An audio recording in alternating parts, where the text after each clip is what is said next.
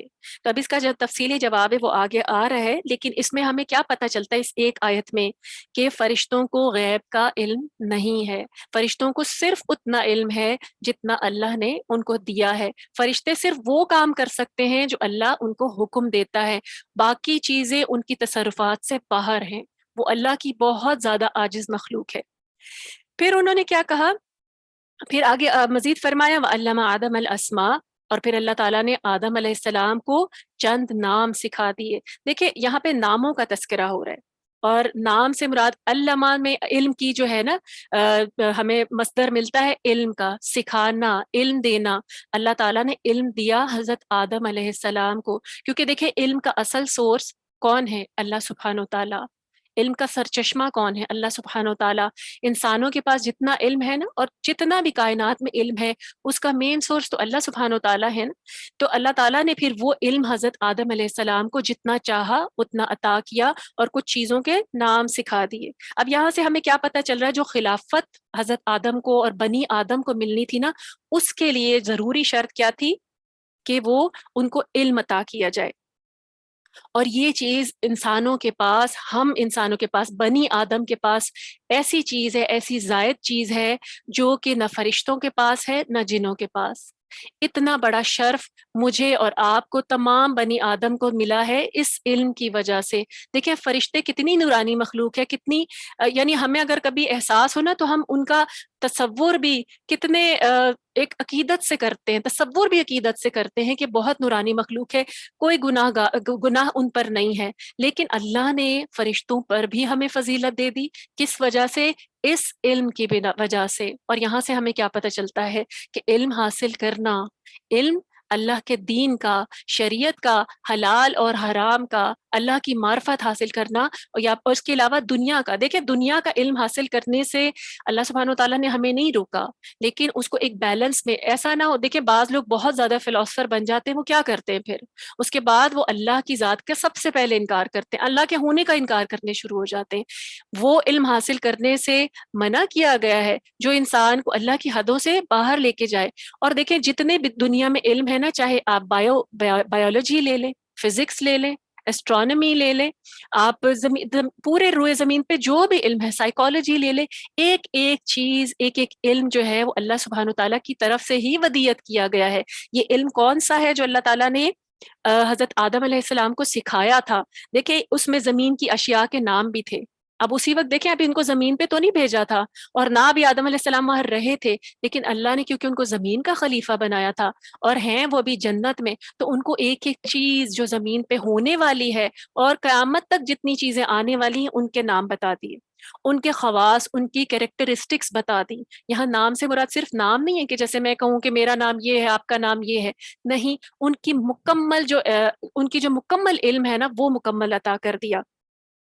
اور ان کے خواص کا علم ہونے کے آگے بھی، یعنی دیکھیں کچھ چیزیں تو انسان کو بتا دی نا، اور ساتھ ساتھ وہ چیز ان کے برین میں فیڈ بھی کر دی کہ جتنا علم وہ اس ریسرچ کر کے حاصل کرنا چاہیں گے اس چیز کا وہ ان کو مل جائے گا. یہ ہے وہ علم جو اللہ سبحانہ و تعالیٰ نے اس وقت حضرت آدم کو دیا، اور وہ ساتھ پھر بنی آدم کو بھی ودیت کر دیا گیا. یعنی جتنا علم میں اور آپ حاصل کرتے ہیں نا، یہ بھی اللہ ہی نے ہمیں سکھایا ہے. ہم تو اس کو اپنی قابلیت سمجھتے ہیں نا، کسی نے پی ایچ ڈی کر لیا، کوئی کہیں سے فلاسفر بن گیا، تو وہ اس کو اپنی قابلیت سمجھتے ہیں. یہ اللہ سبحانہ و تعالیٰ نے، جب تک انسان کی مجال ہی نہیں ہے وہ اس چیز کو دیکھیں.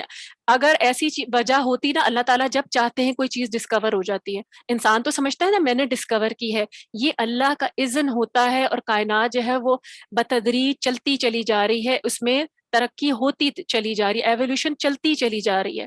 تو کیا ہے؟ یہ علم ہے جو اللہ سبحانہ و تعالیٰ نے حضرت آدم کو اس وقت دیا تھا، ایک ایک چیز کا علم دیا تھا، اور پھر ساتھ یہ بھی صلاحیت دے دی تھی کہ انسان زمین میں اس پہ ریسرچ کر کے جتنا چاہے علم حاصل کرے. دیکھیں برین مجھے اور آپ کو جب ہم پیدا ہوتے ہیں اسی وقت دے دیا جاتا ہے نا، اور ہماری برین کی جو کیپیبلٹیز ہیں وہ بھی دے دی جاتی ہیں. ایک ایک چیز ہم نے کس طرح ڈسکور وہ ساری کیپیبلٹیز اندر ہیں، اور سارا علم زمین کے اوپر ہے. وہ تو اللہ سبحانہ و تعالیٰ نے ہمیں پھر یہ جو ہے یہ کوالٹی، یہ کریکٹرسٹک بھی دی ہے، یہ خاصیت بھی دی ہے، اور یہ ہمیں اس صلاحیت بھی دی ہے کہ ہم اس کے حساب سے اس کو کھوجتے رہیں، کھوجتے چلے جائیں۔ لیکن اس کا یہ مطلب نہیں ہے کہ اس علم حاصل کر کے ہم اللہ کی ذات کے منکر ہو جائیں، اللہ کی کتاب کے منکر ہو جائیں، اللہ کی آیات کے منکر ہو جائیں۔ تو یہ علم اس لیے نہیں ملا، یہ علم اللہ کو پہچاننے کے لیے ملا ہے، اس دین حق کو پہچاننے کے لیے ملا ہے، اس کتاب پر چل کر اپنی اصل کامیابی کو پا لینے کے لیے ملا ہے۔ پھر آگے فرمایا، پھر اس کے بعد ہمیں پھر مزید پتہ چلا، اللہ سبحانہ و تعالیٰ نے ان کو آدم علیہ السلام کو نام سکھایا، اور پھر کیا کہا، ان کو فرشتوں کے آگے پیش کر دیا، اور پھر کیا کہا، فرشتوں کے روبرو پیش کر کے کہا ان سے کہ اگر تم اپنی بات میں سچے ہو تو مجھے ان چیزوں کے نام بتا دو۔ یعنی فرشتوں سے پوچھا کہ اگر تم کہہ رہے ہو کہ آدم کو ضرورت نہیں تھی پیدا کرنے کی، تو تم مجھے ان چیزوں کے نام بتا دو جن چیزوں کے آدم کو پتہ ہے۔ تو پھر فرشتوں نے کیا کہا ساتھ ہی، قالوا سبحانک لا علم لنا الا ما علمتنا، ساتھ ہی انہوں نے اپنی عاجزی کا، اپنی کم مائیگی کا اعتراف کر لیا۔ پہلے تو صرف خدشہ تھا نا، اللہ نے واضح کر دیا علم کی وجہ سے کہ آدم کو کیوں تخلیق کیا گیا۔ انہوں نے کیا کہا اللہ کو کہ ہم تو اتنا ہی جانتے ہیں جتنا آپ نے ہمیں سکھایا ہے۔ فرشتوں کو بھی دیکھیں، فرشتے اتنا زیادہ تصرف رکھتے ہیں، ایک ایک چیز جو اللہ سبحانہ و تعالیٰ کے حکم سے ہو رہی ہے فرشتے کرتے ہیں، لیکن علم اتنا ہی ہے ان کے پاس جتنا اللہ نے ان کو دیا ہے، اور بنی آدم کو ان سے زیادہ علم دیا ہے۔ میرے اور آپ کے شرف کی بات ہے کہ ہمیں یہ علم عطا کیا گیا ہے، تو ہمارا کیا کام ہے کہ ہم اس شرف کو حاصل کیے بغیر ہی دنیا سے چلے جائیں، ہم اس علم کو اپنے ذہنوں کو استعمال ہی نہ کریں، اللہ کی معرفت ہی نہ پائیں اس علم کے ذریعے، کیونکہ یہ علم جو ہے یہ خالی دنیا کے عیش حاصل کرنے کے لیے نہیں ملا۔ اللہ تعالیٰ نے ہمیں جو شرف دیا ہے دنیا کا عیش حاصل کرنے کے لیے نہیں دیا، حقیقت کو پہچاننے کے لیے دیا ہے۔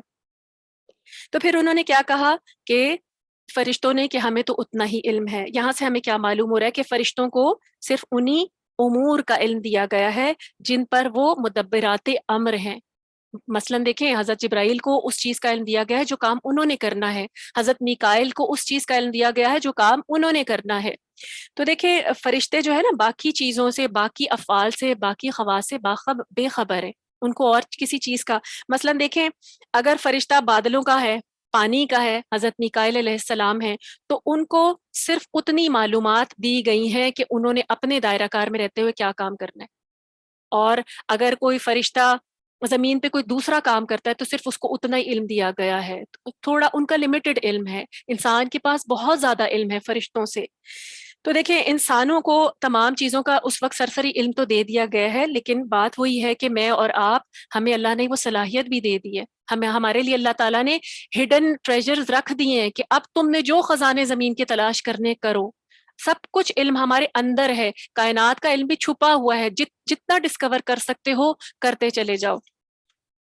پھر انہوں نے کیا کہا فرشتوں نے، انک انت العلیم الحکیم، اللہ سبحانہ و تعالیٰ کو کیا کہا، آپ سب سے زیادہ جاننے والے ہیں، آپ حکمت والے ہیں۔ دیکھیں اب ہمارے پاس تو تھوڑا سا علم ہو تو ہم کیا کرتے ہیں، اپنے آپ کو سپر پاور سمجھتے ہیں نا، اور فرشتوں کے پاس تو اتنے تصرفات ہیں، انہوں نے فوراً اپنی عاجزی کا اظہار کیا اور کیا کہا، آپ علیم الحکیم ہیں، آپ سب چیزوں کو جاننے والے ہیں، حکمت والے ہیں۔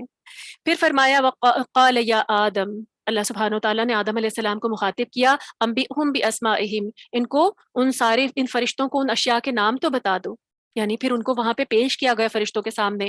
فلما انبأہم، جب آدم علیہ السلام نے سارے نام بتا دیے ان کو، تو قال الم اقل لکم، اللہ سبحانہ و تعالیٰ نے کیا کہا، میں تمہیں کہتا نہیں تھا۔ اللہ سبحانہ و تعالیٰ نے فرشتوں سے کیا کہا کہ میں نے تمہیں کہا نہیں تھا کہ میں ہی آسمانوں اور زمینوں کی پوشیدہ چیز کو جانتا ہوں، اور ان باتوں کو بھی جانتا ہوں جو تم ظاہر کرتے ہو، اور ان کو بھی جانتا ہوں کہ جو تم چھپاتے ہو، یعنی جو سینوں میں چھپی ہوئی چیزیں ہیں نا، اللہ کو وہ بھی پتہ ہے۔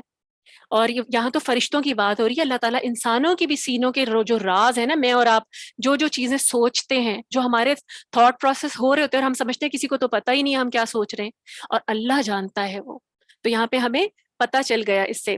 اب دیکھیں جب فرشتوں کو پتہ چل گیا نا کہ آدم علیہ السلام کے پاس تو بہت زیادہ علم ہے، تو ساتھ انہوں نے اپنی عاجزی کا اعتراف کر لیا، اور پھر دیکھیں اللہ سبحانہ و تعالیٰ نے کیا کہا، میں وہ جانتا ہوں جو تم نہیں جانتے۔ جب فرشتوں نے اعتراف کر لیا تو اللہ تعالیٰ نے فرشتوں کو وہ بات بتا دی جو وہ نہیں جانتے تھے، اور وہ کیا بات تھی کہ انسان میں اگر فتنے اور شر کا پہلو ہے تو اصلاح اور خیر کا پہلو بھی بہت ہے۔ یعنی انسان کے اندر اگر فتنہ نظر آ رہا ہے ان کو تو اصلاح کا پہلو اور خیر کا پہلو بھی بہت زیادہ ہے. اور اللہ سبحانہ و تعالیٰ نے ساتھ یہ بھی بتا دیا کہ انسان کے اندر جو اصلاح اور خیر کا پہلو ہے یہ غالب رہے گا، ہمیشہ غالب رہے گا. اس کو پتہ رہے گا کہ کیا چیز ٹھیک ہے.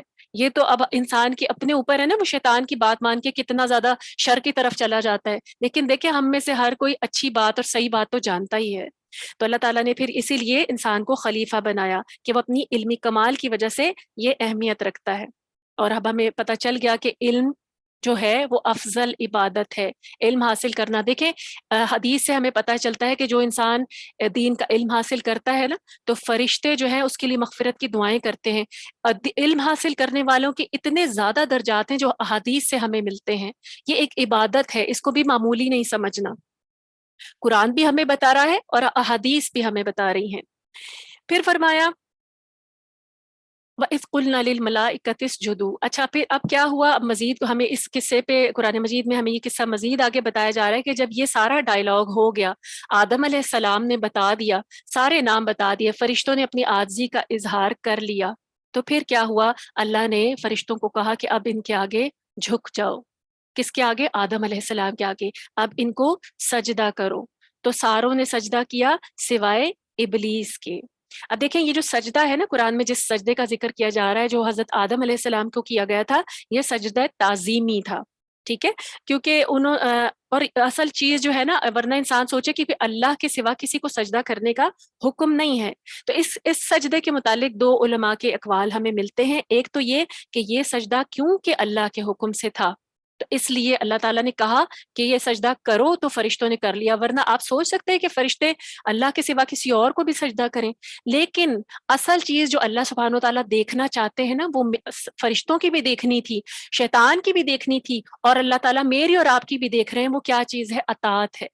کہ ہم اللہ تعالیٰ جب کہہ دیں کہ یہ کام کر لو تو بندہ کیا کرے، مخلوق کیا کرے؟ اطاعت کرے. جب اللہ کہے کہ یہی کام اب نہیں کرنا تو پھر مخلوق کیا کرے؟ یہ نہ سوچے کہ پہلے تو کہا تھا اور اب کیوں منع کر دیا، فوراً اطاعت کرے. تو جب اللہ نے سجدہ کرنے کے لیے کہا تو فرشتوں نے فوراً سجدہ کیا. اور یہ سجدہ تعظیمی جو ہے نا، پچھلی شریعتوں میں جائز بھی کہا گیا ہے کہ جھک جانا. اس کا ہمیں ایک ثبوت ملتا ہے سورت یوسف میں، جب حضرت یوسف علیہ السلام کے بھائیوں نے ان کو سجدہ کیا تھا، تو یہاں پہ اس کا ثبوت ہمیں ملتا ہے کہ یہ سجدہ تعظیمی تھا. یہ نہیں ہوتا تھا کہ پورا زمین پہ سر رکھ کر سجدہ کر لیں، یہ جھک جانا ہوتا تھا. ہمارا سجدہ تو جو اللہ کے آگے وہ تو اپنی پیشانی ہے نا، اپنی مکمل عاجزی کا اظہار کرنا، پیشانی ہی زمین پہ رکھ دینا. تو یہ والا جو سجدہ تھا، سجدہ تعظیمی کیا ہوتا ہے کہ جھک جانا. لیکن آج ہمیں اسلام میں اس بات کا حکم نہیں ہے کہ ہم کسی کے آگے جھکیں بھی. دیکھیں اللہ تعالیٰ کے آگے مومن جو ہے نا، بندہ مومن صرف اللہ کے آگے جھکتا ہے. بندہ مومن کو حکم نہیں ہے کہ وہ دنیا میں کسی اور کے آگے بھی جھکے، خواہ وہ تعظیم سے ہو. تو اگر آپ کا کسی کے لیے رسپیکٹ ہے تو اس سے ملیں، اسے جس بھی طرح سے گریٹ کریں، لیکن ان کے آگے جھکنا جائز نہیں ہے. جیسے پہلے ہوا کرتا تھا، بادشاہوں کے دربار میں جھک جھک کے سلام کیا کرتے تھے. تو یہ ہماری شریعت میں جائز نہیں ہے. شریعت محمدی میں سجدہ تعظیمی کی بھی کوئی گنجائش نہیں ہے. اب ہمیں یہاں پتہ چلا کہ فرشتوں نے تو سجدہ کر لیا، اور اللہ نے کیا کہا؟ فسجدوا الا ابلیس. ابلیس نے نہیں سجدہ کیا. اب دیکھیں فرشتوں کی بات ہو رہی ہے اور ابلیس یہاں کیسے پہنچ گیا؟ ابلیس یعنی شیطان. ابلیس نے اپنی رکابت کی وجہ سے سجدہ نہیں کیا.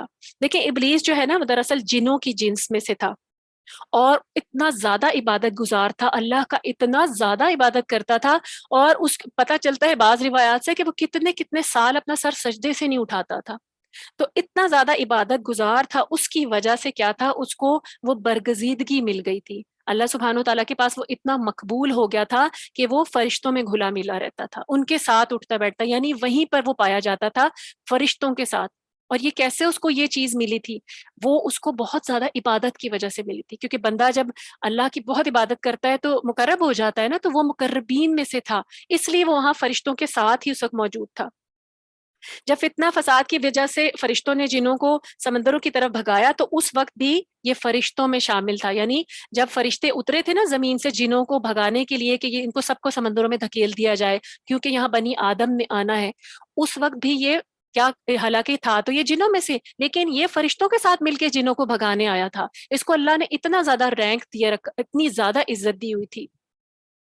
لیکن اب ہوا کیا، جب جنوں کے بعد ابلیس جو تھا نا، اس نے دیکھا کہ اب اس جگہ کو خالی کرا لیا گیا ہے، اب یہاں جو خلافت ملے گی تو شاید وہ مجھے مل جائے۔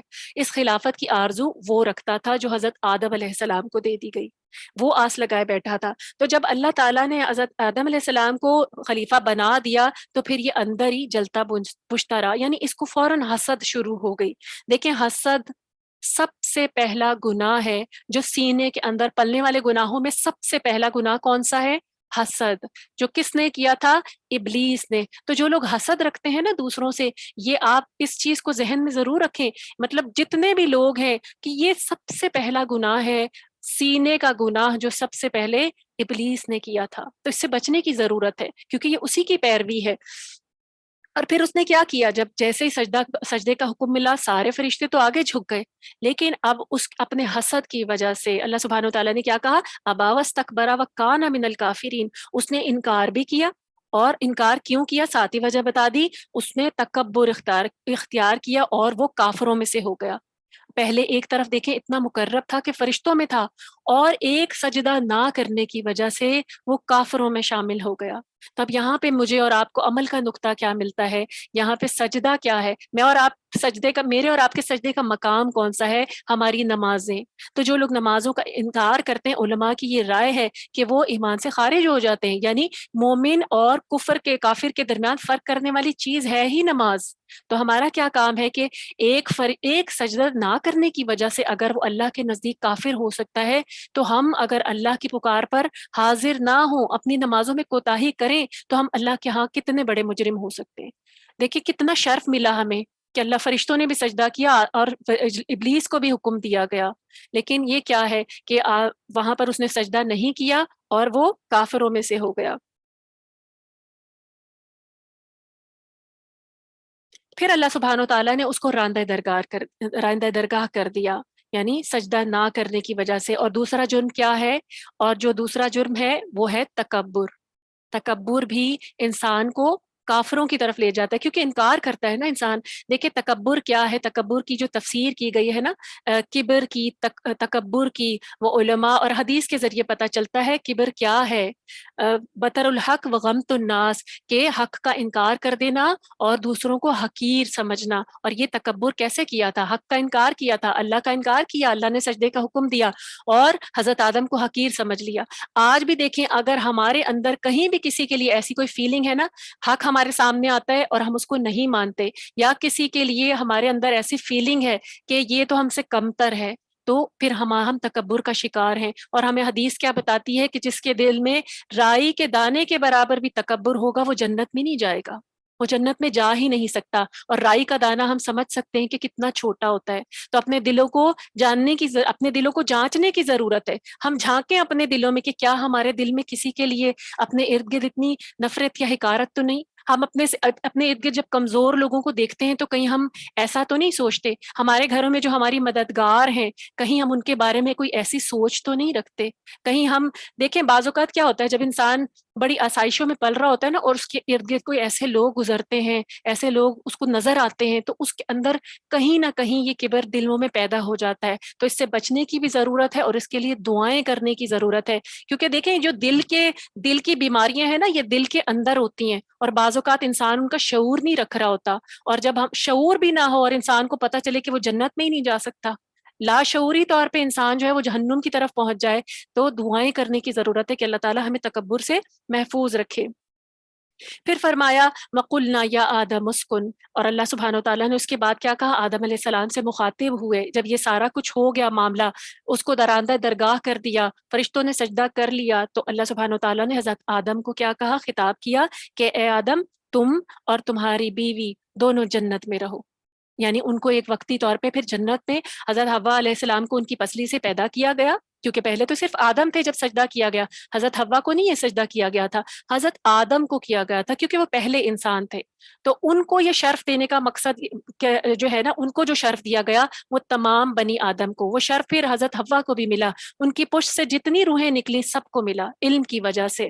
تو اللہ تعالیٰ نے پھر کیا کہا کہ تم اور تمہاری بیوی، یعنی ان کا جوڑا بھی بنا دیا گیا، اور پھر ان کو وقتی طور پہ کہا کہ تم رہو، جنت میں رہو۔ اب اس جنت کے بارے میں علماء کہتے ہیں، بعض علماء کی رائے یہ ہے، بعض لوگ کہتے ہیں کہ یہ جنت جو ہے یہ یا تو زمین پہ تھی یا آسمان پہ تھی۔ بعض لوگ اسے زمین پہ سمجھتے ہیں اور عام طور پہ کہتے ہیں، ایک رائے پائی جاتی ہے کہ یہ عدن میں یا فلسطین میں یہ جنت تھی جہاں پہ یہ سب کچھ ہوا تھا۔ لیکن قرآن مجید میں آگے آیت میں بتایا جائے گا اہبتو، اہبتو کا مطلب ہے نیچے اترو۔ جب نیچے اترا جائے گا تو وہ عدن سے نہیں نیچے اتر سکتے، جنت سے ہی نیچے اتر سکتے ہیں۔ تو اس آیت میں کیا کہا اللہ تعالیٰ نے کہ تم دونوں جنت میں رہو، یہ وہی جنت ہے جس کی ہم دعائیں مانگتے ہیں۔ وہاں پر حضرت آدم علیہ السلام کو اور حضرت حوا کو رہنے کے لیے کہا گیا۔ پھر کیا کہا اللہ نے، وَكُلَا مِنْهَا رَغَدًا حَيْثُ شِئْتُمَا، اور جہاں سے تمہارا دل کرتا ہے تم دونوں آباد بھی ہو جاؤ اور جہاں سے چاہو اس کے پھل کھاؤ، جو جیسے چاہو رہو۔ لیکن ساتھ ہی اب آزمائش بھی شروع کر دی گئی۔ آزمائش کیا تھی، وَلَا تَقْرَبَ هَٰذِهِ الشَّجَرَةَ فَتَكُونَ مِنَ الظَّالِمِينَ، ساتھ ہی اللہ نے ان کی آزمائش بھی کر لی۔ کیا کہا، ساری جگہ پر رہو لیکن اس درخت کے پاس نہ جانا، پوری جنت تمہاری ہے، پوری جنت میں سے جو مرضی کھاؤ لیکن اس ایک درخت کے پاس نہیں جانا۔ اب آپ دیکھیں، اس سے ہم یہاں سے استدلال کرتے ہیں کہ اللہ سبحانہ و تعالیٰ نے ہمارے لیے کتنے سارے حلال اور مرغوبات چیزیں دنیا میں رکھی ہیں، اور حرام کتنی چھوڑی چیزیں ہیں جن کے لیے ہمیں اللہ سبحانہ و تعالیٰ کہتے ہیں کہ ان کے تم نے پاس بھی نہیں جانا۔ کتنی چیزیں جائز ہیں اور ناجائز کی حدیں کتنی تھوڑی ہیں، اور اللہ سبحانہ و تعالیٰ ہم سب کو آزماتے ہیں کہ تم نے ان کے پاس نہیں جانا۔ تو یہ جو پہلی آزمائش ہوئی تھی نا، یہ ہمارے والد یعنی جد امجد حضرت آدم علیہ السلام کی ہوئی تھی، اور وہ کیا کہا تھا، ساری جنت تمہاری ہے، جہاں مرضی سے کھاؤ لیکن اس درخت کے پاس نہیں جانا۔ آزمائش کے لیے ایک درخت کا انتخاب کیا گیا تھا۔ دیکھیں اللہ تعالیٰ مجھے اور آپ کو، ہم سب کو کسی بھی چیز سے آزما سکتے ہیں۔ حضرت آدم کی آزمائش ایک درخت سے ہوئی تھی۔ کیا کہا کہ اس کے پاس بھی نہ پھٹکنا اور اس کا پھل نہ کھانا۔ اب بعض لوگ اس بحث میں الجھے رہتے ہیں۔ دیکھیں، لینے کا کام، کرنے کا کام کیا ہوتا ہے کہ جب ہم قرآن پڑھیں نا تو اس سے ہم اپنے لیے سبق لیں، نہ کہ ہم ان تشبیہات میں الجھے رہیں۔ بعض لوگ اسی پہ فلسفہ جھاڑتے رہتے ہیں، وہ درخت کون سا تھا، گندم کا تھا یا کوئی کسی انگور کا تھا یا کسی چیز کا تھا۔ تو دیکھیں اللہ سبحانہ و تعالیٰ مجھے اور آپ کو جو علم دے رہے ہیں نا، تو اپنی عاجزی کا اعتراف بھی کریں کہ جو اللہ نے ہمیں بتایا، جیسے فرشتوں نے کیا تھا، جو اللہ ہمیں بتا رہے ہیں ہم اس کو لیں اور اس میں سے اپنے سبق کو لیں۔ تو علماء، بعض جو لوگ ہیں وہ اسی چیز میں الجھے رہتے ہیں، لیکن اصل چیز جو دیکھنے کی کیا ہے کہ آزمائش شروع ہو گئی تھی، انسان کا ارتقاء ہوا، آدم کو پیدا کیا گیا، ساتھ ہی آزمائش شروع ہو گئی۔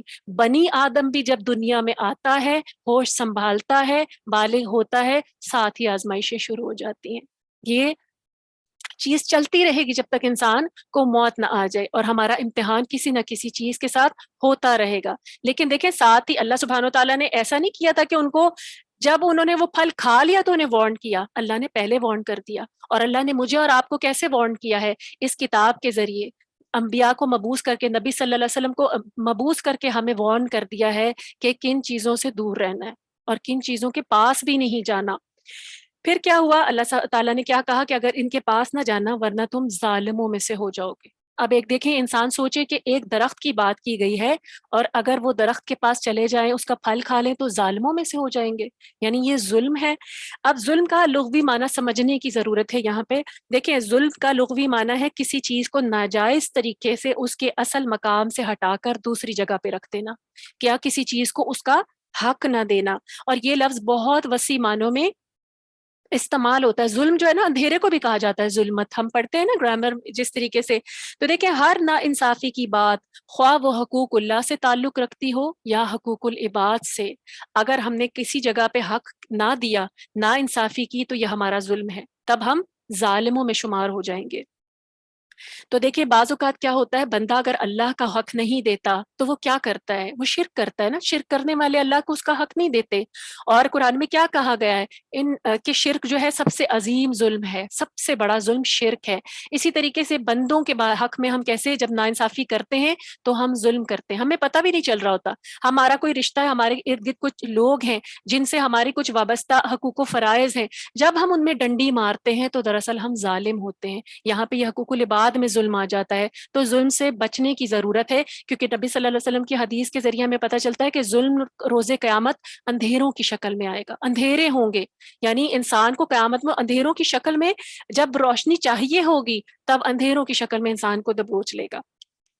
تو اس آیت میں جو مراد ہے ظلم سے مراد اللہ رب العزت کی نافرمانی بھی ہے اور اپنے نفس پر زیادتی بھی ہے. کیونکہ کیا زیادتی کی تھی جب وہ پھل کھا لیا تھا؟ ظلم. اللہ تعالیٰ نے کہا نا کہ اگر ظلم کرو گے، ظالموں میں سے ہو جاؤ گے، تو پھر اس کا نتیجہ کیا ہوگا؟ کہ جنت سے نکلنا پڑے گا. اللہ تعالیٰ نے ساتھ ہی وارن بھی کر دیا. پھر ساتھ فرمایا فَأَزَلَّهُمَ الشَّيْطَانُ، شیطان نے ان کو گمراہ کر دیا، بھٹکا دیا. کس کو؟ حضرت آدم کو بھی اور حضرت حوا کو بھی، دونوں کو. دونوں کی یعنی تسنیہ کی ضمیر ہے کہ ان دونوں کو شیطان نے بھٹکا دیا. اب یہاں پہ شیطان کا ذکر ہوا ہے، پہلے ابلیس کا نام لیا گیا تھا نا، اب شیطان کا نام لیا جا رہا ہے. شیطان کیا؟ شیطان دیکھیں ہر اس سرکش طاقت کو کہتے ہیں جو اللہ کے خلاف استعمال ہو، جو طاغوت ہو، جو سرکش ہو اللہ کے خلاف، تو وہ شیطان کہلاتی ہے. تو دیکھیں یہ شیطان جہاں پہ یہاں پہ جس کا ذکر کیا جا رہا ہے اس کو شیطان اسی لیے کہا جا رہا ہے کہ وہ مردود ہو چکا تھا اور وہ سرکش ہو چکا تھا. وہ اللہ کے خلاف، اللہ کے حکم کے خلاف حضرت آدم کو بہکا رہا تھا. اس کی سرکشی کی وجہ سے شیطان کہا گیا ہے. اور یہ شیطان ابلیس میں ہی سے تھا جو کہ ہم سب جانتے ہیں کہ جنوں کی ہی جنس سے تھا. اور ہم سب کو یہ بھی معلوم ہے کہ جن جو ہیں وہ آگ سے پیدا کیے گئے ہیں. اب اس کی حقیقت دیکھیں، شیطان کی یوں سمجھے کہ فرشتوں کے بارے میں ہمیں پتہ چلتا ہے نا کہ وہ نور سے پیدا کیے گئے ہیں، اور نور بھی روشنی ہے، آگ بھی روشنی ہے. اب پھر فرشتوں میں اور جنوں میں کیا فرق ہے جب دونوں ہی روشنی سے پیدا کیے گئے ہیں؟ تو دیکھیں نور وہ روشنی ہے جس میں حدت یا گرمی یا تمازت نہیں ہوتی اور وہ بہت لطیف ہوتا ہے.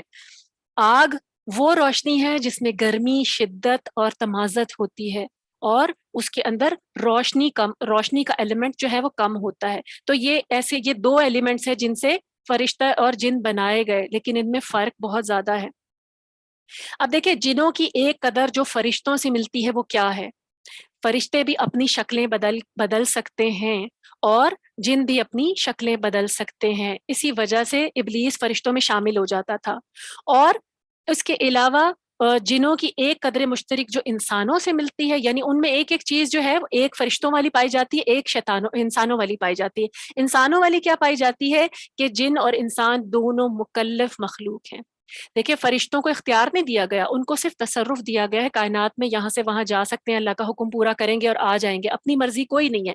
لیکن اللہ نے جنوں کو بھی اور انسانوں کو بھی آپس میں ان کی ایک یہ چیز کوالٹی کامن ہے کہ دونوں کو اللہ نے مکلف مخلوق بنایا ہے، ان کو صاحب اختیار بنا دیا ہے، ان کو صاحب ارادہ بنا دیا ہے. میں اور آپ ہمیں جزوی اختیار دے دیا گیا ہے. تو جنوں کی اور انسانوں کی یہ قدر مشترک ہے. اسی وجہ سے یہ جو اختیار دیا گیا تھا نا جنوں کو بھی، تو اسی وجہ سے اس اختیار کو استعمال کرتے ہوئے ابلیس نے حضرت آدم کو سجدہ نہیں کیا تھا. لیکن فرشتوں میں سے کوئی ایسا نہیں کر سکتا، فرشتوں میں سے کوئی اللہ کے حکم کا انکار کر ہی نہیں سکتا. اللہ تعالیٰ جو کہتے ہیں وہ منعن اس کو تسلیم بھی کرتے ہیں اور قبول کرتے ہیں اور عمل بھی کرتے ہیں. اور ہمیں یہاں پہ کیا پتہ چلا؟ اب دیکھیں جنوں اور انسانوں میں سے ایک چیز سمجھ لیں، شیطان انسانوں میں سے بھی ہوتے ہیں، جنوں میں سے بھی ہوتے ہیں. اب جنوں یا انسانوں میں سے جو بھی کوئی، کیونکہ دونوں مکلف ہے نا، تو جو بھی اپنے اختیار کو اور ارادے کو غلط استعمال کر کے اللہ کی نافرمانی اور سرکشی پر اتر آئے تو وہ شیطان ہے. اب اس بات کو سمجھے کہ شیطان، کیونکہ قرآن میں آگے بھی پتہ چلتا ہے کہ شیطان انسانوں میں سے بھی ہوتے ہیں اور جنوں میں سے بھی.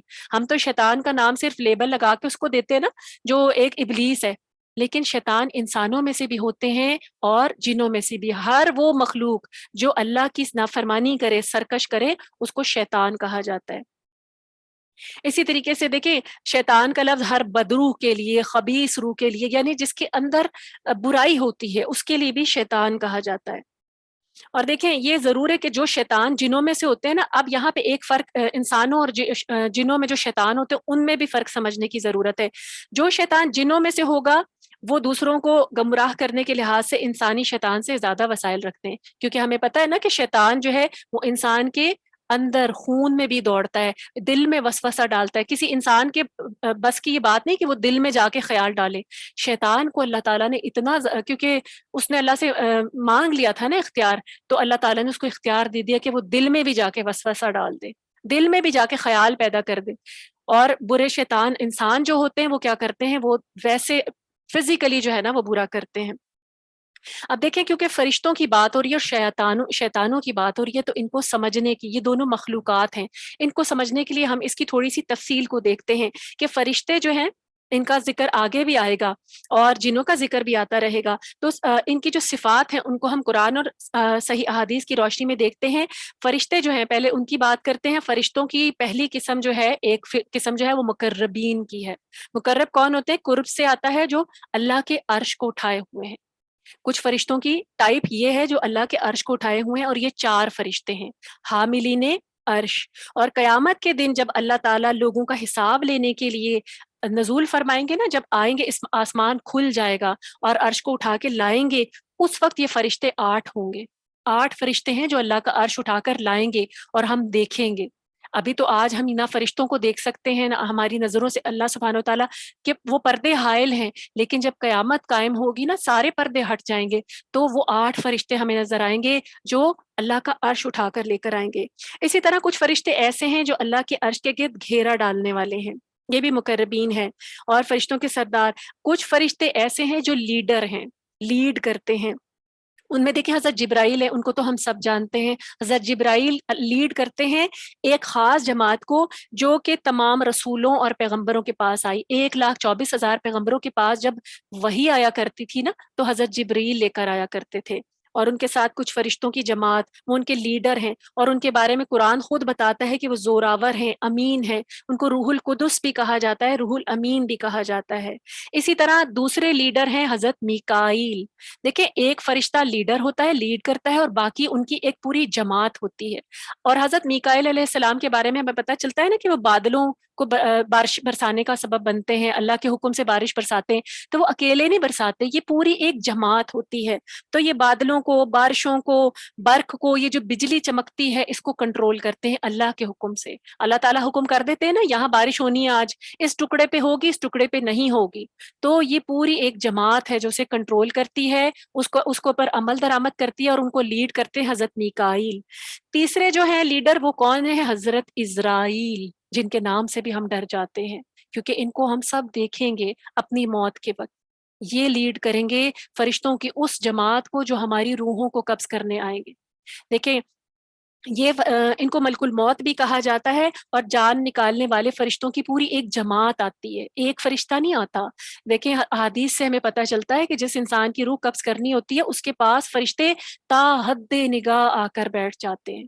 ہمیں تو نظر نہیں آ رہے ہوتے، لیکن جس نے جانا ہوتا ہے، جس کا حکم آ جاتا ہے کہ اب اس کا وقت پورا ہو گیا، وہ ان فرشتوں کو دیکھتا ہے، جہاں تک اس کی نظر جاتی ہے وہ آ کے بیٹھ جاتے ہیں. اور پھر ملک الموت آتے ہیں اور لیڈ کرتے ہیں، اور اس کے سینے تک کا پچھلا کام سارا فرشتے کر کے رکھ لیتے ہیں. جیسے کہیں پہ کوئی جماعت ہو نا، دیکھیں ان کا ایک لیڈر ہوتا ہے، وہ ایک مخصوص کام کرتا ہے، اور اس سے پہلے سارا کام ان کی جماعت کر لیتی ہے. تو اسی طریقے پہ حضرت اسرائیل جب آتے ہیں تو باقی جماعت اپنا کام کر چکی ہوتی ہے، اور یہاں سے سینے سے نرخرے سے حضرت اسرائیل روح کو کھینچ لیتے ہیں، اور وہ جماعت پھر اسے پکڑ لیتی ہے اور جو ذمہ داریاں ہیں وہ پوری کرتی ہے. تو اسی طریقے سے اس کے علاوہ ایک لیڈر ہے حضرت اسرافیل. اسرافیل کا نام بھی ہم سب جانتے ہیں، اور وہ کیا کریں گے؟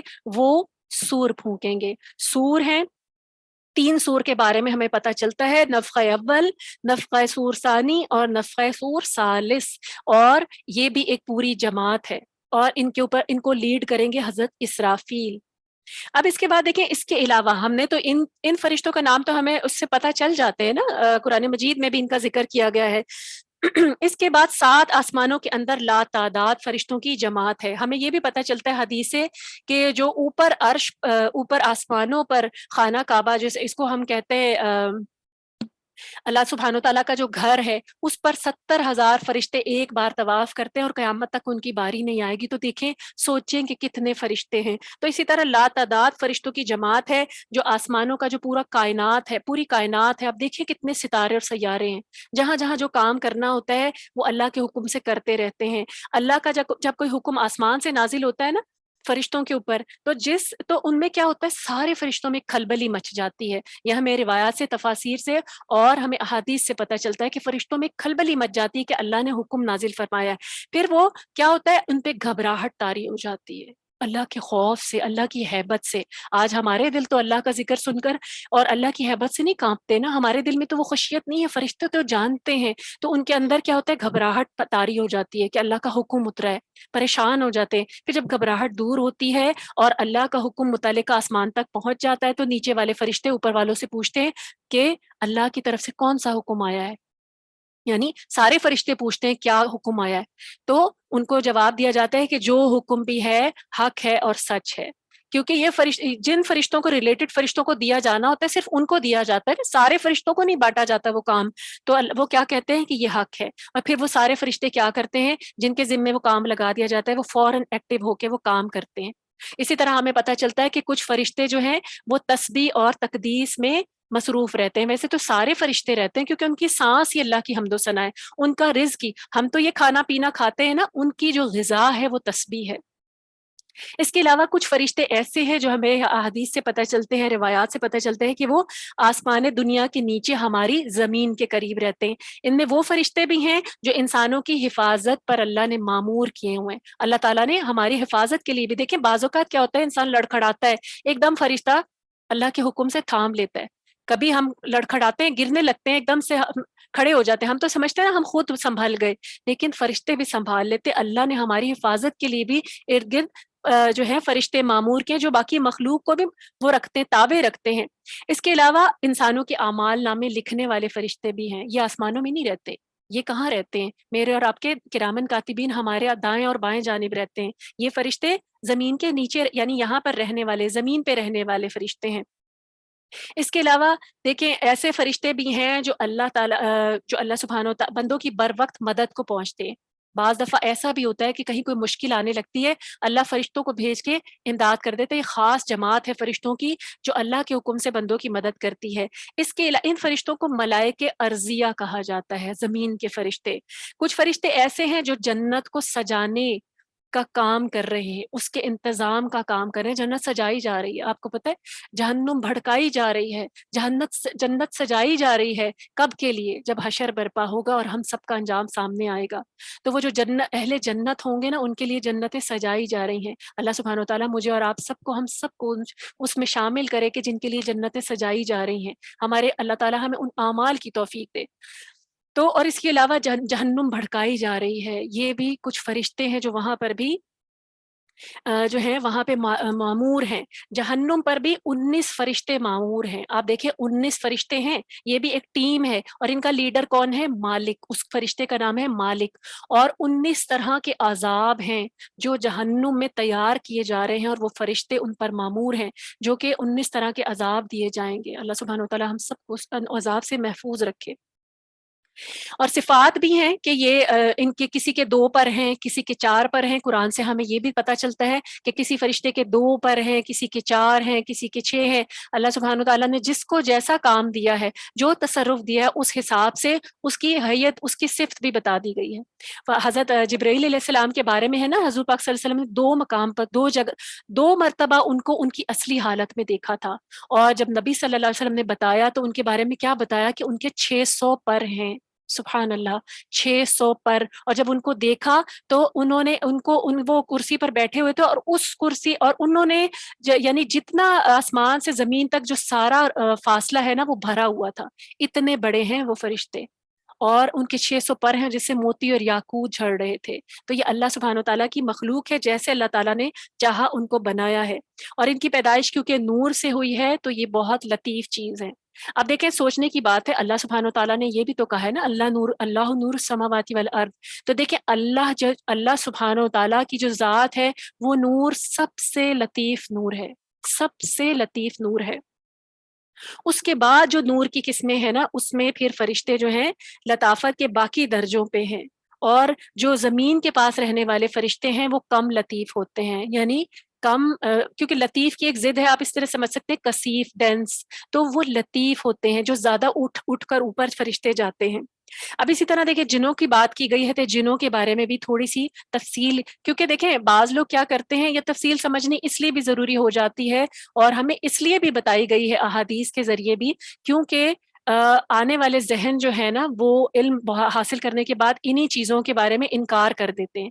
تو ہمارا ان پر علم ہونا اور ان پر غیبی طور پر ایمان رکھنا، یہ ہمارے ایمان کا حصہ ہے، ایمان بالغیب کا حصہ ہے کہ مانے کہ فرشتے ہیں اور ہم مانے کہ یہ جنات بھی ہیں، اللہ نے ان کا ذکر کیا قرآن میں، تو ہم ان کی حقیقت سے انکار نہیں کر سکتے۔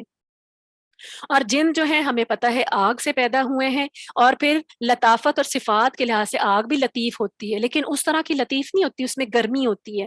ان میں سے کچھ جن ایسے ہیں جو آدمیوں کی، انسانوں کی بستیوں میں بھی رہتے ہیں، ایسے ہیں نا جو پتہ چلتا ہے کہ یہاں پہ کوئی جن ہے، ان کو عامر کہتے ہیں، عامر۔ اس کے علاوہ ان میں سے جنوں کی ایک جماعت ایسی ہے جو ہر انسان کے ساتھ لگی ہوتی ہے اور اسے برے کاموں پہ اکساتی رہتی ہے۔ ہر انسان کے ساتھ ایک جن ہے، ہم میں سے ہر انسان جب پیدا ہوتا ہے اس کے ساتھ ایک جن بھی پیدا ہو جاتا ہے، اس جن کو ہمزاد کہا جاتا ہے، جنوں کی اس قسم کو ہمزاد کہتے ہیں۔ اس قسم کو شیطان بھی کہا جاتا ہے، ہماری زبان میں ان کو ہمزاد کہا جاتا ہے۔ اس کے متعلق نبی صلی اللہ علیہ وسلم نے فرمایا کہ شیطان انسان کی رگوں میں خون کی طرح دوڑتا ہے۔ پھر کچھ ایسے جن ہیں جو ٹین ایجرز کو تنگ کرنے پر معمور کیے جاتے ہیں، یعنی کہ شیطان جو ابلیس ہے نا، مین ان کا لیڈر، وہ ٹین ایجر بچوں کو تنگ کرنے پر بھی کچھ جنوں کو معمور کر دیا جاتا ہے۔ ان کو اہل عرب ارواح کہتے ہیں، ارواح، اور ہم ان کو کیا کہتے ہیں؟ بھوت پریت اور آسیب کہتے ہیں۔ کچھ جن ایسے ہیں جو جنگلوں میں بھی آوازیں دیتے ہیں اور چیختے چلاتے ہیں، اگر کوئی رات کو جنگل میں چلا جائے تو ان کو ہاتف کہتے ہیں۔ یعنی آپ دیکھیں اللہ سبحانہ و تعالیٰ کی شان ہے کہ کہاں فرشتوں کی بھی اتنی ٹائپس ہیں، اتنی قسمیں ہیں، اور جنوں کی بھی جو ہمیں بتائی جاتی ہیں۔ کچھ جو ہیں جن کو رجال الغیب کہا جاتا ہے، جو اچھے ہوتے ہیں، وہ بھولے ہوئے مسافروں کو راستہ بھی بتا دیتے ہیں۔ اب دیکھیں جن بھی کیونکہ انسان کی طرح مکلف مخلوق ہے نا، تو اور مکلف مخلوق میں اللہ تعالیٰ نے خیر اور شر دونوں کا جو ہے نا عنصر رکھا ہے۔ تو ہمیں قرآن سے پتہ چلتا ہے کہ جن مسلمان بھی ہیں، جنوں میں بھی یہی والے مذاہب ہیں، جن کرسچن بھی ہوتے ہیں، جن ہندو بھی ہوتے ہیں، جن یہودی بھی ہوتے ہیں، یعنی یہ جو جن ہیں اللہ تعالیٰ نے ان کو خیر اور شر کا جو ہے وہ مکلف بھی بنایا ہے، ان کو اختیار بھی دیا ہے۔ تو اسی طریقے سے جنوں میں ایماندار جن بھی ہوتے ہیں، صالح جن بھی ہوتے ہیں، جو اپنی جو قبیلے ان کو دعوت بھی کرتے ہیں، نیکی کا کام بھی کرتے ہیں، دوسروں کی مدد بھی کرتے ہیں۔ اور جو بہت زیادہ سرکش ہوتے ہیں جن، ان کو مارد کہا جاتا ہے، مارد، ٹھیک ہے۔ اس کے علاوہ جو جن جس جثے کے حساب سے سب سے زیادہ قوی ہیکل ہوتے ہیں نا، ان کو افریت کہا جاتا ہے، افریت۔ اور اس کے علاوہ جنوں میں لطیف تر وہ ہیں جن کی رسائی آسمان تک زیادہ ہو جاتی ہے، یعنی جو جن کے اندر ڈینسٹی کم ہے نا، جو زیادہ کم ڈینس ہے، وہ آسمانوں تک، پہلے آسمان تک جا سکتے ہیں۔ یعنی جنوں کو اتنی کیپیسٹی ملی ہوئی ہے کہ وہ پہلے آسمان تک جاتے ہیں، اور کوشش کرتے ہیں جو برے جن ہیں کہ وہ پہلے آسمان تک جا کر کسی طریقے سے اللہ کا کوئی حکم آ کر پتہ کر کے آ جائیں اور یہاں پہ جادوگروں کو بتا دیں تاکہ وہ اپنا کام کریں اور لوگوں کو گمراہ کریں اور دوسروں کو جادو کی چیزیں بھی بتائیں اور لوگ ان پر ایمان لیں اور جادو کا جو ہے وہ رواج عام ہو جائے، لیکن ان کو مار بھگایا جاتا ہے۔ تو اسی طریقے سے دیکھیں یہاں پہ ہمیں پتا چلا کہ جن بھی ہیں اور انسان بھی، اور ایک چیز جو جنوں میں اور انسانوں میں کامن ہے وہ کیا ہے کہ جنوں میں بھی پیدائش ہوتی ہے، جیسے جو توالد اور تناسل ہے نا، اس کا سلسلہ جاری رہے گا۔ انسانوں میں جیسے بچے پیدا ہوتے ہیں نا، شادیاں ہوتی ہیں، تو جنوں میں بھی اسی طریقے سے ہوتی ہیں۔ اب یہاں پہ اتنی لمبی جو فرشتوں کے اور ابلیس کی تعویل اسی لیے دی گئی، اتنا ایکسپلین اسی لیے کیا گیا کیونکہ ہمارا ان پر ایمان لانا ضروری ہے، کہ ہمیں پتا ہو کہ یہ اتنا بڑا قبیلہ ہے فرشتوں کا، اتنی بڑی جماعت ہے فرشتوں کی، اور اتنی بڑی جماعت ہے جنوں کی جو ہمارے گرد ایگزسٹ کرتے ہیں۔ بعض لوگ کیا کرتے ہیں، جن ون کچھ نہیں ہوتا، یہ بس انسان کا وہم ہوتا ہے۔ دیکھیں بعض لوگ کیا کہتے ہیں، جادو نہیں ہوتا، یہ انسان کا وہم ہے۔ اللہ تعالیٰ نے کیا کہا، یہ دونوں چیزیں برحق ہیں، لیکن ان سے بچنا کیسے ہے یہ بھی ہمیں قرآن ہی بتاتا ہے۔ پھر دیکھیں یہاں پہ جب ان کا ذکر ہو گیا تو پھر اس کے بعد کیا کہا، پھر فَزَلَّهُمَ الشَّيْطَانُ، بات یہاں سے چل رہی تھی، آیت میں کہا اللہ تعالیٰ نے کہ شیطان نے ان دونوں کو گمراہ کر دیا اور ان دونوں کو وہاں سے نکلوا ہی دیا۔ کہاں سے نکلوا دیا؟ جنت سے۔ کیا کر کے نکلوا کے دم لیا، کیسے کہ اس آزمائش میں حضرت آدم فیل ہو گئے، ان کو اتنا اکسایا، اور کیسے اکسایا تھا؟ دیکھیں شیطان کا حضرت آدم کے ساتھ کیا فریب تھا، اس نے باقاعدہ قسم کھائی اللہ کی کہ میں تمہارا خیر خواہ ہوں، اور کیا کرو، اس درخت کا پھل کھا لو، تمہیں اس لیے منع کیا جا رہا ہے کہیں تم ہمیشہ نہ رہنے والے ہو جاؤ، اگر تم کھا لو گے تو تم اللہ کے مقرب بن جاؤ گے۔ اور حضرت آدم علیہ السلام دیکھیں اتنا سخت دشمن ہے کہ اس کی ایک یعنی کہ ایک نبی، اللہ تعالیٰ نے ان کو کتنا زیادہ درجہ دیا تھا، علم بھی دیا تھا، لیکن اس کی باتوں میں آ گئے، اس کے وسوسے میں آ گئے، اس نے اللہ کی قسم کھائی، جھوٹی قسم کھائی، تو کیا کیا پھر ان کو نکلوا دیا۔ جیسے ہی انہوں نے وہ پھل کھا لیا تو کیا ہوا، ان کے سطر جو تھے وہ ظاہر ہو گئے، شرم گاہیں ظاہر ہو گئی، اور پھر اللہ سبحانہ و تعالیٰ نے ان کو کیا کہا کہ ان کو پھر جنت سے نکلوا دیا۔ اللہ تعالیٰ نے ان کو کیا کہا، وَقُلْنَا اهْبِطُوا بَعْضُكُمْ لِبَعْضٍ، کیا کہا تم سب یہاں سے اتر جاؤ، تم سب ایک دوسرے کے دشمن ہو۔ یعنی انسان اپنا بھی دشمن ہے۔ کیا کرتا ہے جب انسان اپنے دشمنی کرتا ہے؟ گناہ کرتا ہے، شیطان کی بات مان کے انسان اپنے ساتھ بھی دشمنی کرتا ہے، اور شیطان نے تو وہ دشمنی نبھانی ہی تھی۔ وہ حسد کا بیج جو اس کے دل میں پل رہا تھا، دیکھیں وہ آج تک اور رہتی دنیا تک وہ کرتا رہے گا یہ کام، کہ ہمیں کسی طرح جنت، یہ دشمنی اس نے تب شروع کی تھی حضرت آدم اور حضرت حوا کو جنت سے نکلوا دیا، اور ابھی بھی اس کی یہ کوشش ہے کہ وہ بنی آدم کو جنت میں جانے نہ دے۔ تو اللہ سبحانہ تعالیٰ نے کیا کہا کہ تم سب اتر جاؤ ایک معین مدت تک، اور وَلَكُمْ فِي الْأَرْضِ مُسْتَقَرٌّ وَمَتَاعٌ إِلَىٰ حِينٍ، زمین میں تو ایک معین وقت تک، یعنی موت تک یا قیامت تک تم نے زمین میں رہنا ہے، گزر بسر کرنا ہے، تمہارے لیے یہاں وہاں پر فائدہ اٹھانا ہے۔ اب دیکھیں بیسیکلی بنایا تو زمین کے لیے گیا تھا نا، آزمائش کے لیے وہاں رکھا گیا تھا حضرت آدم علیہ السلام کو، تو پھر زمین پر اتار دیا، حضرت آدم کو بھی اتارا، حضرت حوا کو بھی اتارا، اور ساتھ ہی شیطان کو بھی اتار دیا۔ اور پھر کیا کہا، فَتَلَقَّىٰ آدَمُ مِن رَبِّهِ كَلِمَاتٍ فَتَابَ عَلَيْهِ، اور پھر انہوں نے کیا کیا، حضرت آدم علیہ السلام نے اپنے رب سے کچھ کلمات سیکھ لیے۔ دیکھیں اللہ کی کتنی پیاری شان ہے، اللہ نے حضرت آدم سے غلطی ہوئی تو اللہ نے ان کو معافی کے لیے کلمات بھی سکھائے۔ اللہ تعالیٰ اتنا رحیم، اللہ چاہتا ہے ہم توبہ کر لیں، اگر ہم سے غلطی ہو جاتی ہے، ہم بنی آدم ہیں، ہم بھی خطا کار ہیں، آزمائے جاتے ہیں، اور شیطان اپنے دشمن کی باتوں میں آ جاتے ہیں، تو کرنا کیا ہے؟ اب دیکھیں حضرت آدم کی اسی روایت پر قائم رہنا ہے، فوراً اللہ سے معافی مانگ لینی۔ اللہ نے معافی کے کلمات بھی سکھائے، وہ کیا کلمات تھے، ربنا ظلمنا انفسنا وان لم تغفر لنا وترحمنا لنکونن من الخاسرین۔ انہوں نے اللہ سے، اپنے رب سے چند کلمات سیکھ کر توبہ بھی کی، اور اللہ نے پہلے ان کو توبہ کرنا سکھایا، یہ بھی سکھایا اللہ نے کہ توبہ کر لو، اور پھر اللہ نے وہ توبہ قبول بھی کر لی۔ یہ ہے التواب، توبہ قبول کرنے والا، جو چاہتا ہے، جو ہمیں موقع دیتا ہے، اور جو ہمیں ترغیب دیتا ہے کہ توبہ کرو، کیونکہ میں توبہ قبول کرنے والا ہوں۔ پھر اللہ نے ان کی توبہ قبول کر لی، اور پھر بے شک اللہ ہی بندوں کی توبہ قبول کرنے والا ہے، انہ هو التواب الرحیم۔ پھر فرمایا وَقُلْنَا اهْبِطُوا جَمِيعًا، اب دیکھیں اللہ تعالیٰ نے توبہ تو قبول کر لی، ساتھ ہی کیا کہا کہ تم سب کے سب یہاں سے نکل جاؤ، نیچے اتر جاؤ، جو بھی میرے پاس سے تمہاری طرف ہدایت آئے، تو جس نے میری ہدایت کی پیروی کی، ایسے لوگوں پہ نہ کوئی خوف ہوگا اور نہ وہ غمگین ہوں گے۔ یعنی اللہ نے کیا کہا کہ اتر جاؤ، کیونکہ اب تمہارا امتحان زمین پہ ہے، اب زمین پہ ایک معین وقت تک رہو۔ اور اس کے بعد اللہ نے کیا انسان کے ساتھ، بنی آدم کے ساتھ کیا بھلائی کی کہ وہاں رہو، اور میری طرف سے تمہارے پاس کوئی نہ کوئی ہدایت آتی رہے گی، تو جو بھی اس ہدایت کو مانے گا اس پہ کوئی خوف اور غم نہیں ہوگا۔ تو دیکھیں یہاں پہ جنت میں دوبارہ داخلے کی ہمیں خوشخبری بھی دے دی گئی، ہمارے لیے انتظام بھی کر دیا گیا۔ ہمارے جد امجد، ہمارے والد حضرت آدم علیہ السلام کو وہاں سے نکالا تو گیا، لیکن ایک امتحان کے لیے، اور پھر ساتھ کیا کہا اللہ تعالیٰ نے، ساتھ ہی وضاحت کر دی کہ ہدایت آتی رہے گی، اور جو لوگ اس پہ عمل کرتے رہیں گے تو ان پہ غم نہیں ہوگا، ان کو میں جنت کا وارث بنا دوں گا، وہ جنت میں جائیں گے۔ اور جو لوگ شیطان سے دوستی رکھیں گے، بار بار اس کے جھانسے میں آتے رہیں گے، کیونکہ شیطان تو دیکھیں اپنی دشمنی کرتا رہے گا، ہمارا کام ہے کہ ہم اسے دشمن سمجھیں اور اس کی چالوں سے باز رہیں۔ تو جو لوگ اس سے کے چالوں سے بچتے رہیں گے، اور دیکھیں میں اور آپ، شیطان کا وسوسہ اتنا شدید ہے، حضرت آدم نہیں بچ سکے، حضرت آدم کو اس نے اکسا دیا، حضرت آدم کو پھسلا دیا۔ ہم کتنے کمزور ہیں، اب اپنی خواہشات میں اٹے ہوئے لوگ ہیں، اپنی مرضیوں میں اٹے ہوئے لوگ ہیں، ہم کیسے بچ سکتے ہیں؟ ہمیں کون بچائے گا؟ ہمیں اللہ بچائے گا، اور کیسے؟ اس کی ہدایت کی وجہ سے۔ اللہ نے ہمیں بچانے کا انتظام کر لیا، کیسے بچنا ہے اسے؟ اس قرآن کو اور سنت کو تھام لو، میری طرف سے، اللہ کی طرف سے یہ ہدایات آ گئی ہیں، جو اس قرآن کو تھام لے گا اور سنت کو تھام لے گا تو پھر کیا ہوگا؟ وہ دوبارہ جنت کا مستحق بن جائے گا، ہم پھر اسی جنت میں چلے جائیں گے جو کہ ہمارے ہی لیے سجائی جا رہی ہے۔ اللہ نے اپنے نیک بندوں کے لیے، اپنی ہدایت کی پیروی کرنے والوں کے لیے سجا رکھی ہے، اور فرشتے اس کو سجائے چلے جا رہے ہیں۔ پھر آگے سے بنی اسرائیل سے خطاب ہے، یا بنی اسرائیل، بنی اسرائیل سے خطاب کیا کہا گیا اور ان کو یاد کرائی جا رہی ہیں کچھ نعمتیں. کیا کہا اللہ سبحانہ و تعالیٰ نے؟ اذکروا نعمتی، اے بنی اسرائیل. اب دیکھیں یہاں سے بنی اسرائیل کے ساتھ ایک خطاب کا سلسلہ ہے. عام عوام سے خطاب کے بجائے اب صرف بنی اسرائیل سے خطاب کیا جا رہا ہے، اور بنی اسرائیل ایک قوم تھی جس کو فضیلت بخشی گئی. اب جو خطاب ہے اس میں ہم سب اپنے آپ کو بھی اس آئینے میں دیکھتے رہیں. اللہ تعالیٰ نے بنی اسرائیل سے کیا کہا؟ دیکھیں یہ جو خطاب ہے یہ 14ویں رکوع تک چلتا رہے گا. ٹھیک ہے.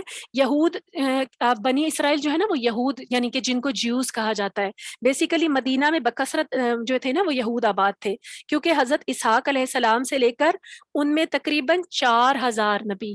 حضرت اسحاق جو تھے یعنی ان کے جو والد ہیں یہود، وہاں سے قبیلہ جو سٹارٹ ہوا ہے، تو اس کے بعد سے لے کر نبی صلی اللہ علیہ وسلم کے آنے تک 4000 انبیاء جو تھے وہ بنی اسرائیل میں آئے تھے. آپ سوچیں کتنی اللہ نے ان کو شرف بخشا تھا، کتنا زیادہ شرف بخشا کہ ان میں 4000 انبیاء آ چکے تھے.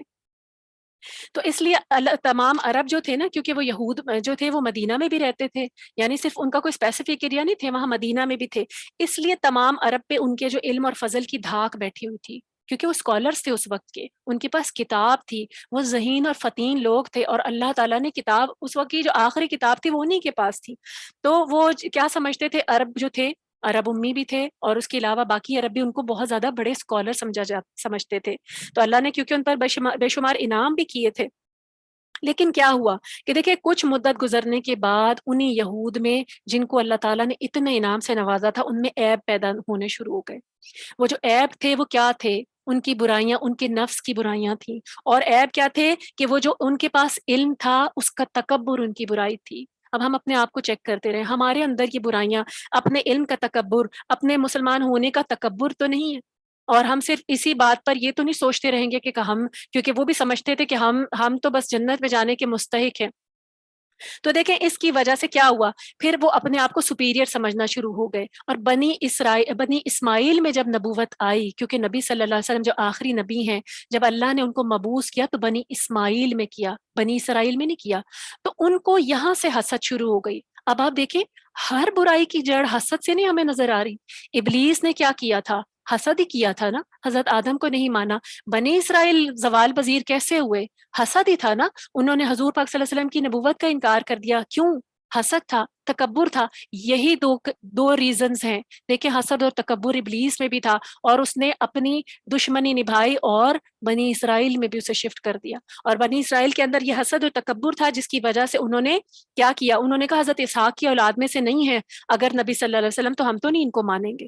انہوں نے دعوت اسلام قبول کرنے سے انکار کر دیا. اس لیے قرآن مجید میں اگلی ان آیات میں ان کا مفصل ذکر آ رہا ہے. اب دیکھیں اسرائیل جو ہے نا، ہم اسرائیل تو سمجھتے ہیں کوئی، کیونکہ ویسے تو ہم اس کو ایک نام کے طور پہ لیتے ہیں. اس کا جو معنی ہے نا وہ ہے عبداللہ، یعنی اللہ کا بندہ. اب معنی دیکھیں کتنا پیارا ہے، اللہ کا بندہ.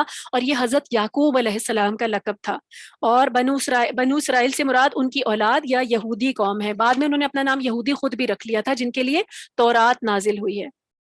تو یہاں اللہ تعالیٰ خطاب کر رہے ہیں اور ان کو نعمتیں یاد کرا رہے ہیں کہ یاد کرو میری وہ نعمت، اذکروا نعمتی، یاد کرو وہ نعمت جو میں نے تم پر انعام کی تھی، جو تمہیں عطا کی تھی. اور وہ عہد بھی یاد کرو، انعمت علیکم واوفوا بعہدی واوفی بعہدکم، اور میرا وہ عہد بھی یاد کرو اور اس عہد کو پورا کرو جو تم نے میرے ساتھ کیا تھا.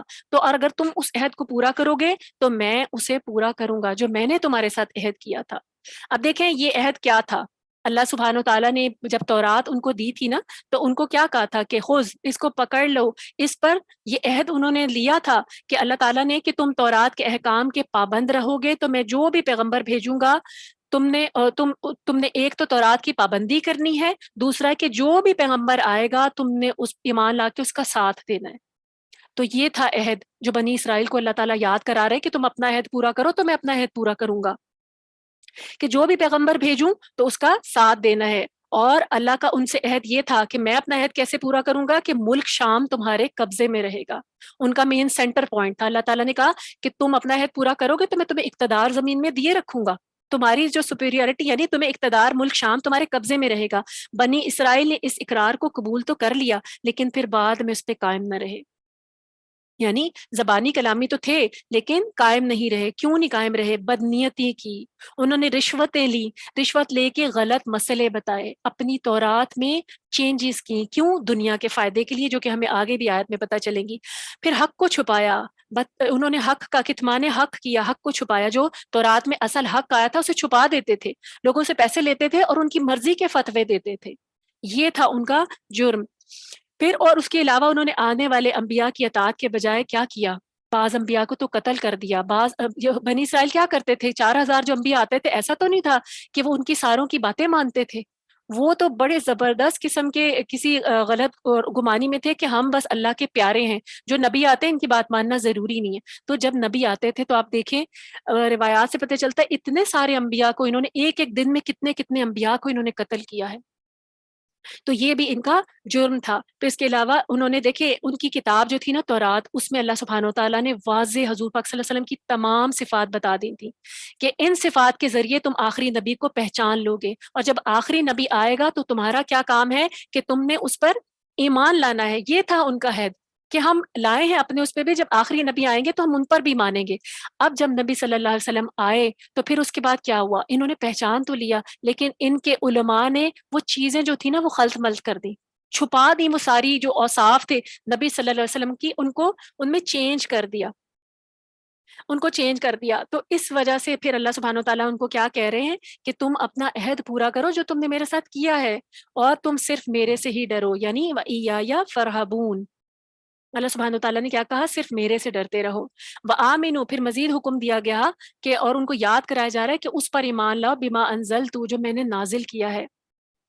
یعنی اس کتاب پر ایمان لاؤ جو میں نے نازل کی ہے. وہ کون سی کتاب ہے؟ کس پہ کہا جا رہا ہے؟ قرآن پر ایمان لے آؤ، کیونکہ نہ وہ نبی صلی اللہ علیہ وسلم کو مانتے تھے اور نہ قرآن کو مانتے تھے. جب دیکھیں نبی کو ہی نہیں مانا تو کتاب کا کیسی تصدیق کر سکتے تھے؟ تو کیا کہا اللہ نے کہ یہ تو اس کتاب کی تصدیق کرتی ہے جو تمہارے پاس ہے، یعنی اس میں کوئی نئی باتیں نہیں ہیں، یہ اسی کی تصدیق کر رہی ہے. یہ تورات کی اوتھینٹسٹی کو بھی ثابت کرتی ہے. یعنی آگے دیکھیں قرآن میں ہمیں پتہ چلتا ہے، ہم مسلمان ہیں، ہم جانتے ہیں حضرت موسیٰ جتنے بھی پیغمبر آئے ہم اس پر ایمان رکھتے ہیں، ہم تورات کو بھی اللہ کی کتاب مانتے ہیں. تو اللہ تعالیٰ نے کیا کہا؟ اس کتاب کو مان لو. یہود سے کہا کہ یہ تو تمہاری کتاب کی بھی تصدیق کرنے آئی ہے اور تم اس کے سب سے پہلے منکر نہ بنو. تو دیکھیں بنی اسرائیل جب ان میں سے جو ایمان لاتے تھے نا اہل کتاب، تو ان کے لیے اللہ تعالیٰ نے دوہرا اجر رکھا ہے. اب آپ دیکھیں جو کرسچنز ہیں اور اگر جیوز میں سے تو بہت کم لوگ ہیں کیونکہ وہ اپنے آپ کو سپیریئر سمجھتے ہیں نا، ان کا تکبر ان کو سوچنے نہیں دیتا. لیکن کرسچنز میں بہت سارے ایسے لوگ ہیں اہل کتاب جو ایمان لے آتے ہیں، مسلمان ہو جاتے ہیں، ان کے دل نرم ہیں. تو ہمیں نبی صلی اللہ علیہ وسلم کی حدیث سے پتہ چلتا ہے کہ ان کے لیے دوہرا اجر ہے. پہلا اجر تو کیا ہے؟ وہ اپنی کتاب پر ایمان لائے تھے، اور دوسرا اجر کیا ہے کہ انہوں نے آخری نبی کو بھی مان لیا. تو ان کو ڈبل ڈبل اجر ملے گا. جو کرسچن سے یا جیوز سے جو اہل کتاب، جو بھی اہل کتاب کنورٹ ہوں اسلام کی طرف. تو دیکھیں نبی صلی اللہ علیہ وسلم کی حدیث ہے کہ آپ صلی اللہ علیہ وسلم نے فرمایا کہ 3 آدمیوں کے لیے دوہرا ثواب ہے. نمبر 1 وہ اہل کتاب جو اپنے پیغمبر پر بھی ایمان لایا اور پھر محمد صلی اللہ علیہ وآلہ وسلم پر ایمان لے آیا، ان کے لیے دوہرا اجر ہے. دیکھیں ڈبل بشارتیں ہیں کیونکہ انہوں نے اپنے دین کو چھوڑا نا. آج تو ہم تو پیدائشی مسلمان ہیں، ہم سے ہی نہیں عمل ہو رہا ہوتا. ہم تو پیدائشی مسلمان ہیں اور ہم صرف ایک نام کا لیبل لگا کے بیٹھے ہوتے ہیں. اور ان کے لیے دوہرا اجر کیوں ہے؟ کیونکہ وہ حق کو تلاش کرتے ہیں، وہ حق کو جانتے ہیں. اور دیکھیں جب وہ اسلام کی طرف آتے ہیں وہ ہم سے بھی بہتر پریکٹسنگ مسلم ہوتے ہیں. کیوں؟ کیونکہ وہ حق کو جان کر اس طرف آئے ہوتے ہیں. ہم تو اپنے آپ کو پیدائشی مسلمان سمجھتے ہیں اور سمجھتے ہیں کہ کر لیا تو ٹھیک ہے، ورنہ کون سا ہم اسلام سے خارج ہو رہے ہیں. لیکن اصل کیا کام ہے؟ یہ تو اطاعت کا کام ہے نا. تو اللہ تعالیٰ نبی صلی اللہ علیہ وسلم کی حدیث سے ہمیں پتہ چلتا ہے کہ ان کے لیے دوہرا اجر ہے کیونکہ وہ محمد صلی اللہ علیہ وسلم پر بھی ایمان لائے. دوسرا دوہرا اجر کس کے لیے ہے؟ حدیث ہمیں بتاتی ہے وہ غلام جو اللہ کا بھی حق ادا کرے اور اپنے مالکوں کا بھی، یعنی اپنے مالک کی اطاعت بھی کرتا ہو اور اللہ کی اطاعت بھی کرتا ہو. یعنی ایسے لوگ جو کمزور ہیں، غلام ہیں، لیکن وہ کیا کرتے ہیں؟ اللہ کو نہیں بھولتے، کام بھی کرتے ہیں اور ساتھ ساتھ اللہ کی عبادت بھی کرتے ہیں. ان کے لیے بھی دوہرا اجر ہے. دیکھیں کتنی خوش نصیبی ہے، حدیث میں ان کو بشارت دی گئی ہے. اور پھر کیا کہا؟ اس کے علاوہ تیسرا کس کے پاس ہے کہ ایسا شخص اس کو اجر ملے گا دوہرا جس کے پاس ایک لونڈی ہے جس سے وہ محبت کرتا ہے، یعنی اس کی غلام لونڈی، پھر وہ اسے اچھی طرح ادب سکھا کر آزاد کرے اور اس سے نکاح کر لے. یہ تو اس دور کی بات ہے نا جب غلام اور لونڈیاں ہوا کرتے تھے، تو اس کی بات ہے. پھر ساتھ اللہ سبحانہ و تعالیٰ نے کیا کہا، وَآمِنُوا بِمَا أَنزَلْتَ، کتاب کی بات ہو رہی ہے کہ اور پھر ساتھ ہی کیا کہا، اس کتاب پر بھی ایمان لاؤ، اور سب سے پہلے بنی اسرائیل کو کیا کہا، سب سے پہلے کافر نہ بنو، انکار کرنے والے نہ بنو، کیونکہ دیکھیں بنی اسرائیل کے جب اسکالر اگر ایمان نہ لاتے نا نبی صلی اللہ علیہ وسلم پر، تو ان کے پیچھے ان کی قوم نے بھی کہاں بات ماننی تھی، انہوں نے، کیونکہ ہر قوم اپنے لیڈرز کو، اپنے جو اسلامک جو ہوتے ہیں ان کے سوری ریلیجس جو لیڈرز ہوتے ہیں انہی کو فالو کرتے ہیں نا، تو اللہ تعالیٰ نے کیا کہا، ان کے علماء سے خطاب ہے یہاں پہ بیسیکلی کہ تم پہلے کافر نہ بنو، اگر تم چھپاؤ گے حق کو اور تم ایمان نہیں لاؤ گے تو تمہاری پوری قوم اسی حق کے پیچھے چل پڑے گی، اسی غلط فہمی کے پیچھے چلے گی اور وہ ایمان نہیں لائے گی، تو سب سے پہلے کافر تم ہو، وبال تم پہ پڑے گا۔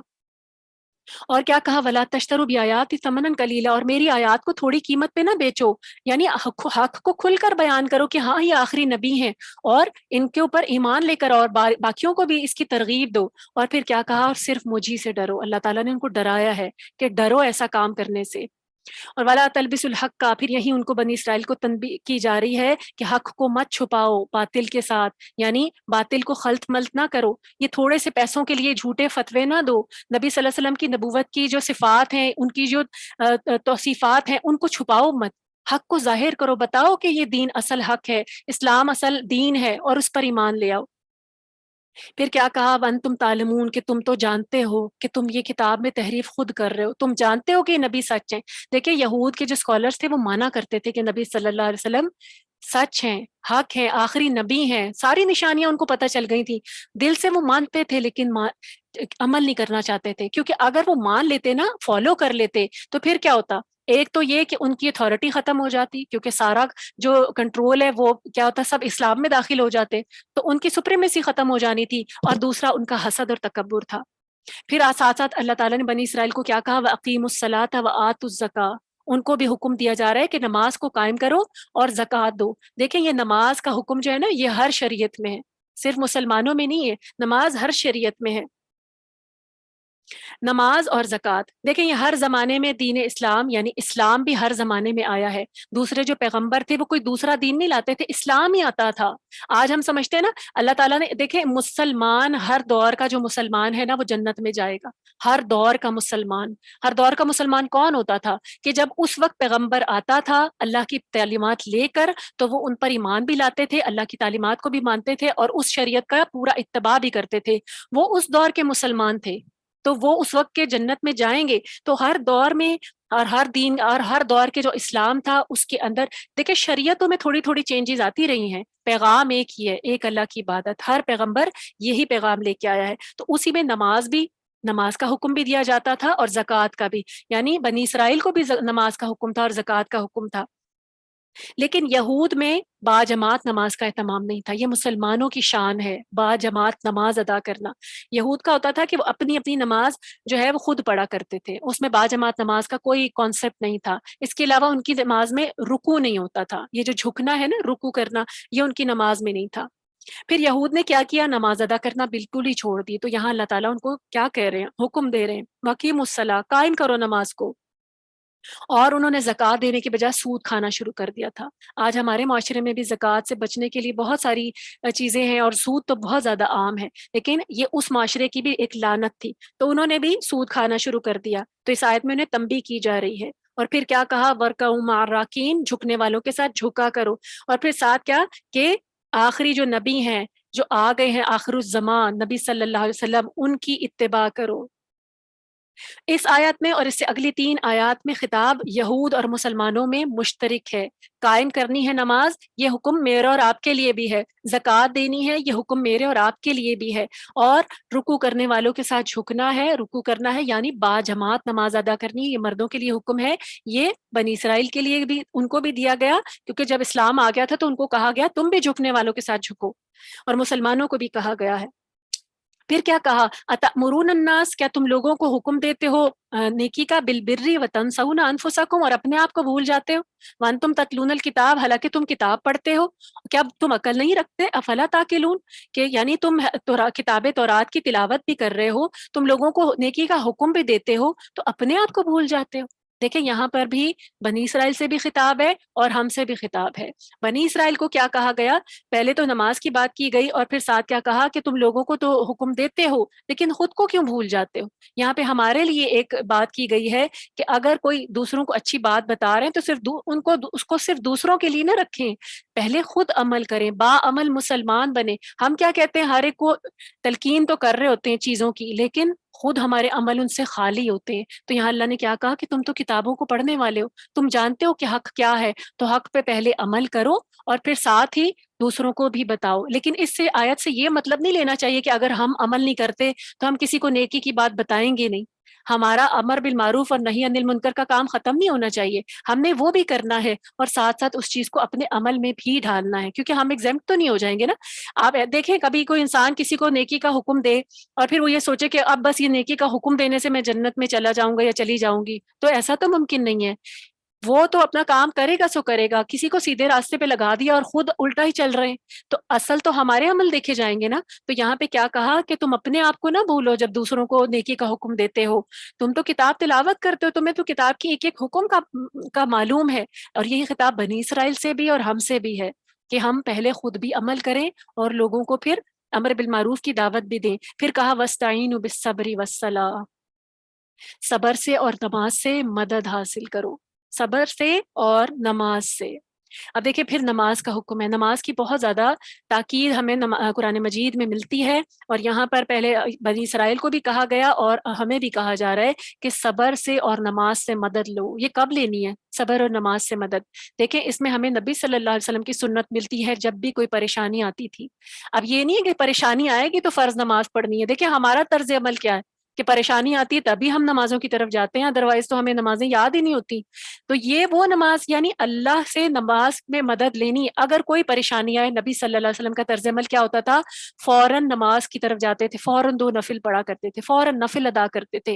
اور دیکھیں بندہ جب اللہ کے آگے پیش ہو کر اپنا معاملہ اللہ کے آگے رکھ دیتا ہے نا, تو پھر کیا ہوتا ہے, سب کار ساز تو اللہ ہے نا, مشکلوں کو حل کرنے والا بھی اللہ ہے. تو پھر کیا کہا ہے اس میں, ہمیں کہا کیا جا رہا ہے کہ صبر سے مدد لو, یعنی کوئی مشکل پیش آ گئی تو اس پہ صبر کرو, اور نماز اللہ کے آگے رجوع کرو. معاملات کو پلٹنے والا, پریشانیوں کو دور کرنے والا کون ہے؟ اللہ سبحانہ و تعالیٰ ہے. تو نماز کے جو ہے فضائل ہمیں پتہ چلتے ہیں.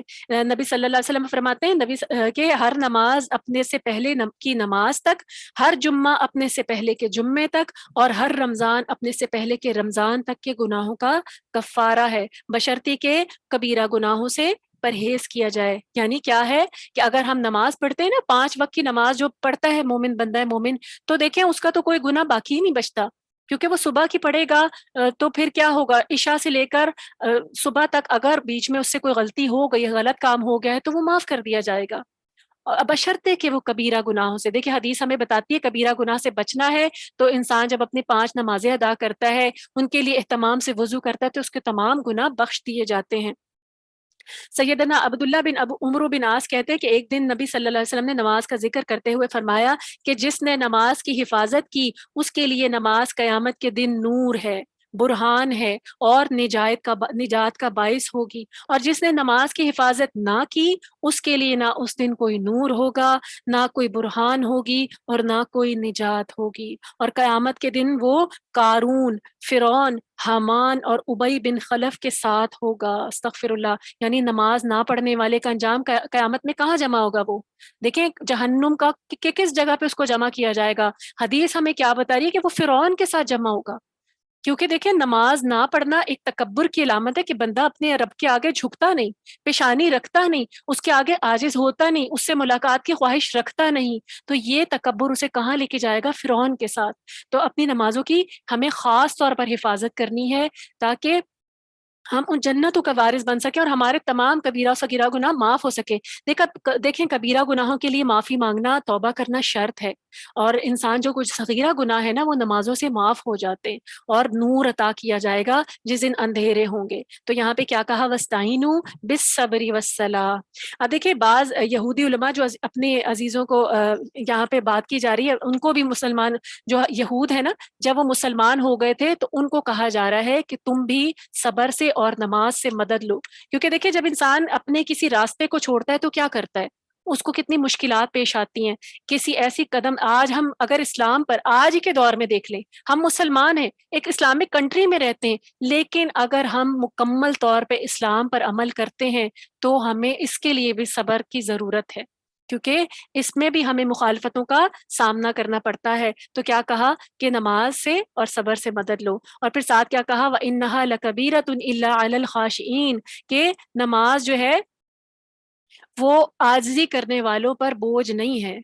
یعنی جو عاجزی کرتے ہیں نا، اللہ کے آگے جھکتے ہیں، ان کو نماز بوجھ نہیں لگتی، ان کو نماز اچھی لگتی ہے، ان کے دل نماز میں اٹکے رہتے ہیں. اور صبر کی بات کی گئی، دیکھیں صبر کی تعریف ہمیں پتہ چلتی ہے ایک حدیث سے. انس بن مالک رضی اللہ تعالی عنہ کہتے ہیں کہ ایک نبی صلی اللہ علیہ وسلم کا ایک مرتبہ ایک عورت پر گزر رہے تھے. ایک عورت جو تھی وہ قبر کے پاس بیٹھی رو رہی تھی. آپ صلی اللہ علیہ وسلم نے فرمایا اللہ سے ڈرو اور صبر کرو، اللہ سے ڈرو اور صبر کرو. رو کیوں رہی ہو؟ وہ کہنے لگی جاؤ جاؤ اپنا کام کرو، تمہیں مجھ جیسی مصیبت تو پیش نہیں آئی. یعنی اس نے نبی صلی اللہ علیہ وسلم کو پہچانا نہیں اور کہنے لگی جاؤ جاؤ اپنا کام کرو، مجھ پہ جو مصیبت آئی ہے میں اس لیے رو رہی ہوں، تم پہ تو نہیں نہ آئی. اس طریقے سے اس نے انکار کیا. وہ عورت پہچانتی نہ تھی آپ صلی اللہ علیہ وسلم کو، تو اسے لوگوں نے بتایا کہ وہ تو نبی صلی اللہ علیہ وسلم تھے.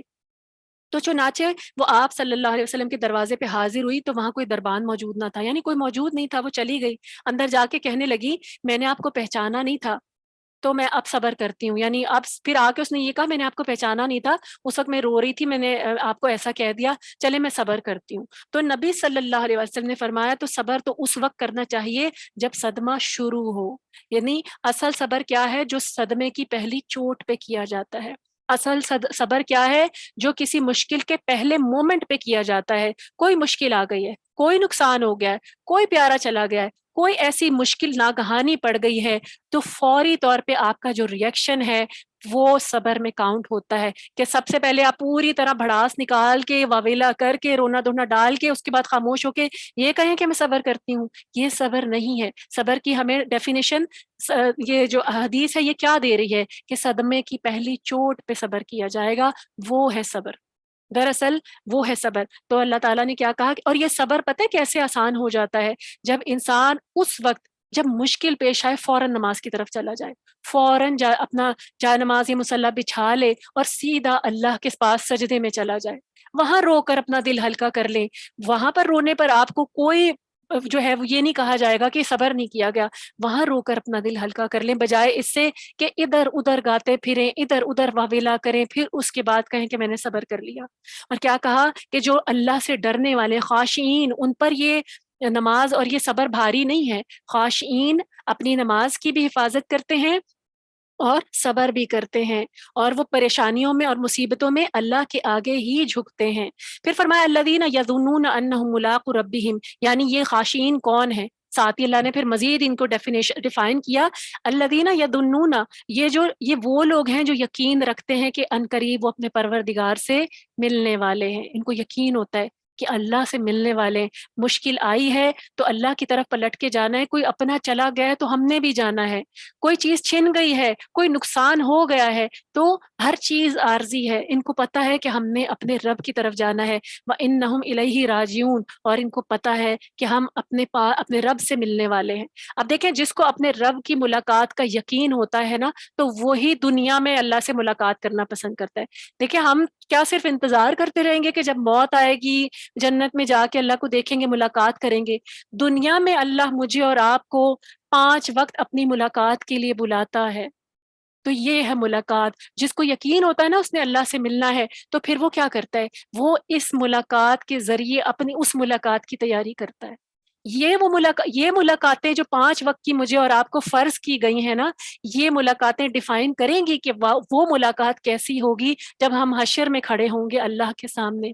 جب ہم اپنا حساب دینے کے لیے اللہ کے سامنے کھڑے ہوں گے تو یہ 5 نمازیں، یہ 5 ملاقاتیں ڈیفائن کریں گی کہ میری اور آپ کی وہ ملاقات ہوگی کیسی، اس کا حال کیا ہوگا. بھلے ہم جو مرضی منصوبے بناتے رہیں، اگر آج اپنی اس ملاقات کی حفاظت کر لیں گے تو انشاءاللہ وہ ملاقاتیں بھی بہترین ہوں گی. چلیں یہاں تک اس کو رکھتے ہیں، انشاءاللہ اگلے ہفتے باقی جو ہے مزید آیات کو کنٹینیو کریں گے. اللہ سبحانہ تعالیٰ سے دعا ہے کہ جو ہم نے پڑھا ہے اس کو حق کے ساتھ ہمارے دلوں پر جما دے، ہمارے عملوں میں ڈھال دے، اور ہمیں حق کو سننے کی، سمجھنے کی توفیق عطا فرما دے۔ اس کے ساتھ اللہ سبحانہ تعالیٰ ہمارا شرع صدر کر دے اور ہمارے ذہنوں کو اور ہمارے سینوں کو اس علم کے لیے کھول دے، اور اللہ سبحانہ تعالیٰ ہم سب کو وہ علم عطا کر دے جو ہمیں تمام مخلوق سے ممتاز کرتا ہے۔ سبحانک اللہم و بحمدک، نشہد ان لا الہ الا انت، نستغفرک ونتوب الیک۔